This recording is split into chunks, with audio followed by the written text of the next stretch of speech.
کو ہم دیکھتے ہیں کہ عزم ہلال کا اور زوال کا شکار ہو کے ڈسفگر بھی ہو جاتا ہے اور کمزور بھی ہو جاتا ہے، جلد جو ہے وہ ڈھیلی ڈالی لوز بھی ہو جاتی ہے، انسان یہ تو زوال میں چلا جاتا ہے، ختم ہو جاتا ہے، ٹرمینیشن کی طرف چلا جاتا ہے، اور وہ ایسا جسم اسے مل جائے کہ جس پہ کبھی زوال ہی نہ آئے، جوان ہی رہے ہمیشہ. یہ اس کا کام ہے نا، جس نے یہ اصول رکھا ہے کہ یہ چیز میں نے بنائی ہے زوال پذیر ہوگی، اسی نے یہ رکھا ہے کہ زوال نہیں آئے گا، اس کو زوال نہیں آئے گا، اس کو وہ مل جائے، عروج تو ہے. تو رب وہی ہے جو ہر شے کو بڑھاتا ہے اور ترقی دیتا ہے.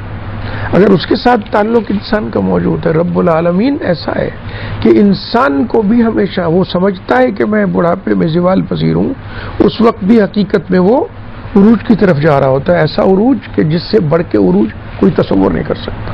جسم میں مختلف ہوگا، اور ایسا ہوگا جو ہمیشہ جوان رہے، ایسا ہوگا جس میں کوئی زوال کا سلسلہ نہیں آئے گا، ایسا ہوگا جس میں فنا نہیں آئے گی، موت نہیں آئے گی، بیماری نہیں ہوگی، درد نہیں ہوگا. بلکہ کمال کی بات ہے دیکھیے کہ انسان کی خوشی جو ہے، خوشی اسے بگاڑنے والی، اس کو خراب کرنے والی چیزوں میں سے ایک چیز ہے، اس کے پاس اتنا ہے، میرے پاس کم ہے. آپ اگر دیکھیں نا، میرے پاس میری ضرورت کا بہت ہے. اگر یوں غور کر کے دیکھیں ہم میں سے ہر ایک، میرے پاس میری ضرورت کے لیے جو ہے وہ بہت ہے، بلکہ فالتو ہے، اسپیئر بھی کر سکتا ہوں. اور فالتو ہی ہوتا ہے تو پھر میں چھوڑ جاتا ہوں نا اگلی نسل کے لیے. زیادہ اسپیئر تو ہوتا ہے، بہت سے زیادہ ہوتا ہے.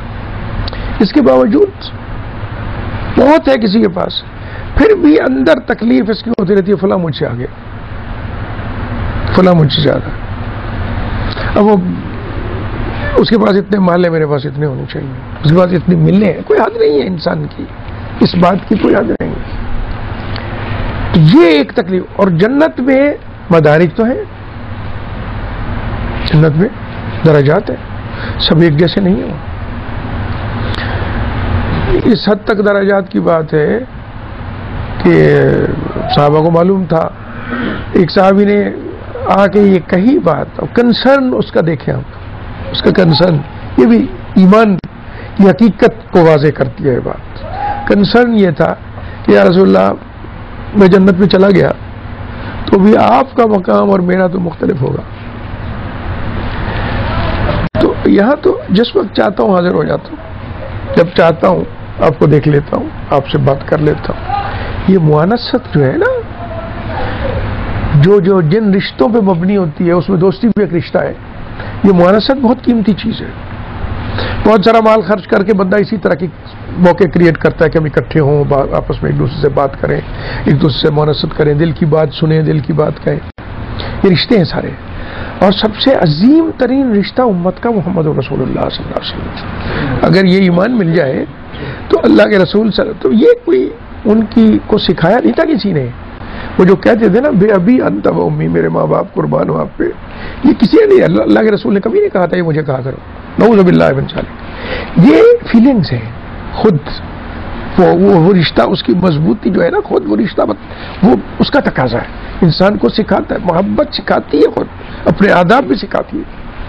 تو اللہ کے رسول صلی اللہ علیہ وسلم اس طرح رشتہ ہے. اب دیکھیے اس کے سوال میں اس پہ غور کر کے دیکھیں کہ آپ کا تو مقام ہوگا، ہم تو نہیں پہنچ سکتے. تو اس سوال میں پوشیدہ بات کیا ہے کہ پھر تو یہی ٹھیک ہے، آپ کو دیکھتے رہو نا.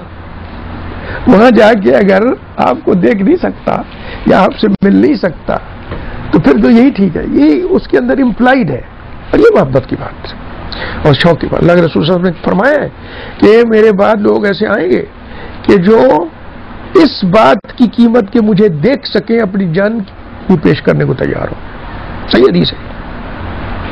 یہ مل جائے تو اس سے بڑا سرمایہ کوئی نہیں ہے. یہ اگر یہ فیلنگ مل جائے، یہ محبت مل جائے، اس سے بڑی شاید دنیا میں کوئی نہیں ہے، کوئی شے نہیں.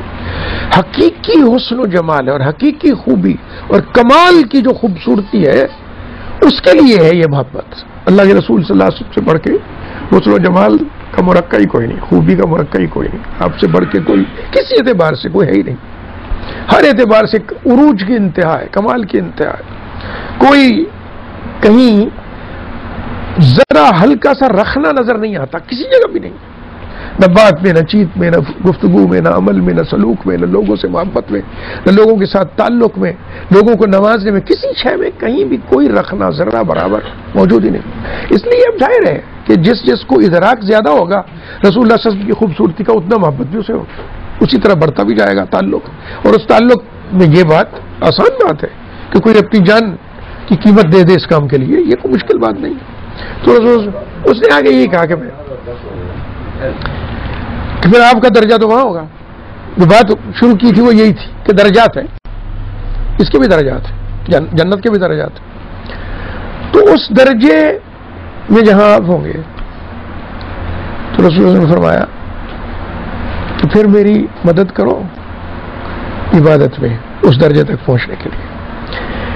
وہ مدارج ہیں، رکوع و سجود کی کثرت، اللہ کو راضی کرنے کی بات، اپنی زندگی کا زیادہ سے زیادہ حصہ اللہ کی رضا کے لیے وقف کر دینا، اپنے ٹائم کو پروگرام اس طرح کرنا کہ لایانی چیزیں، فضول چیزیں، بیکار چیزیں، غیر ضروری چیزیں، صرف اپنی ذات کے فائدے کی چیزیں، ان کی بجائے وہ جو اس خوبصورتی کے قریب کر دیں ہمیں، وہ زیادہ ہونی چاہیے۔ یہ تو پروگرامنگ اپنی جسم اپنے اوقات کی کرنی چاہیے ہمیں، ضرور ہر ایک مومن کا فرض ہے، وہ کرتا ہے۔